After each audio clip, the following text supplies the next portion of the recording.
Hadamang, saatnya Anda menyimak Berita Bandung bersama saya Nadia Kartika. Sejumlah berita menarik akan kami sajikan untuk Anda dan berikut berita utama hari ini.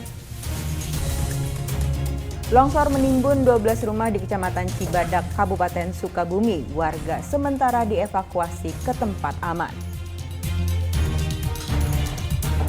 Pria lanjut usia di Tasikmalaya cabuli anak angkatnya yang masih di bawah umur selama 3 tahun.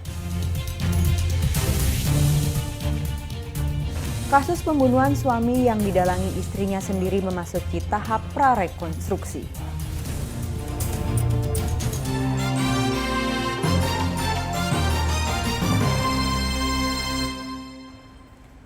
Belasan rumah di Kecamatan Cibadak, Kabupaten Sukabumi tertimbun longsor. Warga yang terdampak longsor mengevakuasi barang berharga dan untuk sementara mereka mengungsi ke tempat aman.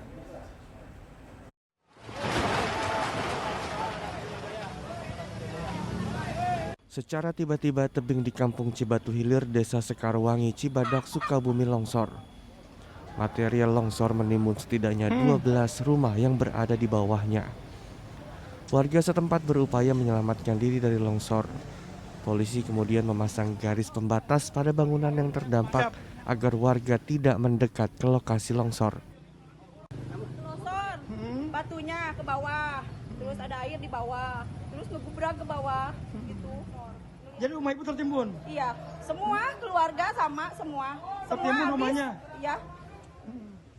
Petugas gabungan dari Badan Penanggulangan Bencana Daerah, Polisi, TNI dikerahkan ke lokasi longsor.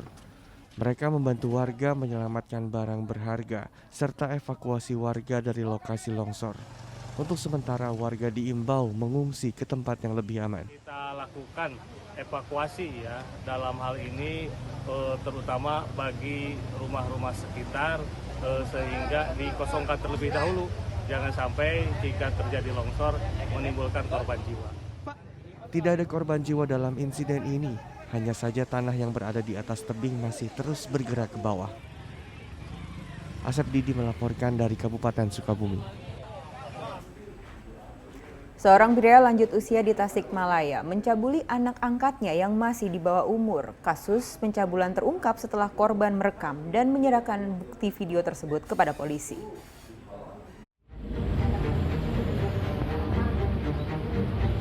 Umur boleh tua, tapi kelakuan JS mirip orang gila. JS ditangkap polisi karena terbukti memperkosa anak angkatnya yang masih duduk di bangku sekolah dasar. Aksi bejatnya itu sudah dilakukan selama 3 tahun. Bahkan korban kerap diancam dengan golok jika tidak memenuhi hasrat seksual JS.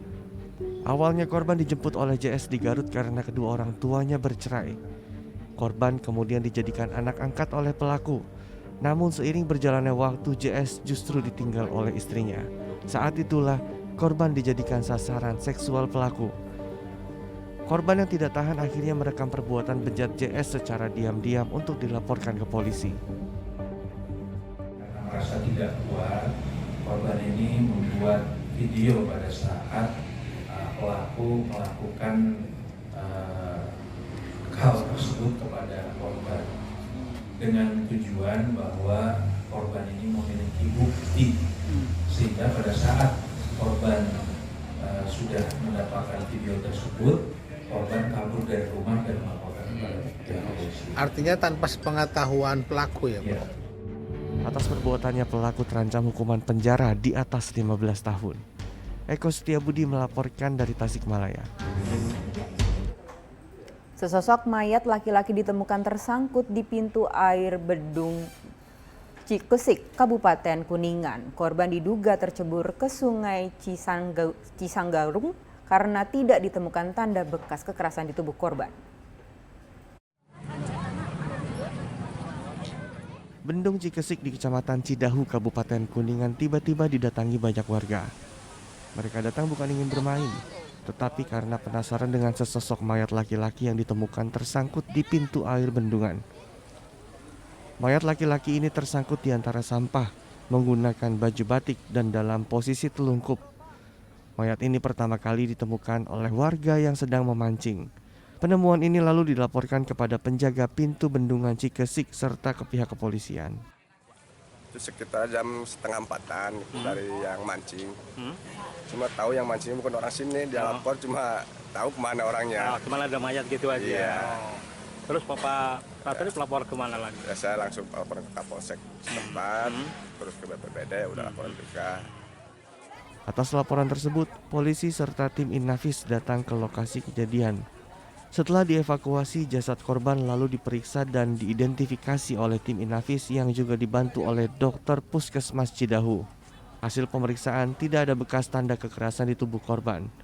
Korban pun diperkirakan berusia 70 tahun. Mayat tersebut tidak ditemukan tanda-tanda kekerasan. Kemudian tidak ditemukan juga identitas. Hanya sekarang jenazah kami kirim ke Rumah Sakit 45 Kuningan. Menunggu mungkin ada informasi dari keluarga yang merasa kehilangan dapat menghubungi Polsek Cidahu atau langsung ke Rumah Sakit 45 Kuningan. Korban selanjutnya dibawa ke RSUD 45 Kuningan. Jika ada masyarakat yang merasa kehilangan anggota keluarga, mereka bisa melapor ke Polsek Cidahu, Polres Kuningan, atau langsung datang ke RSUD 45. Agun Gunawan melaporkan dari Kuningan. Tabrakan beruntun melibatkan 9 kendaraan terjadi di jalur Puncak Bogor. Akibatnya belasan orang menderita luka-luka.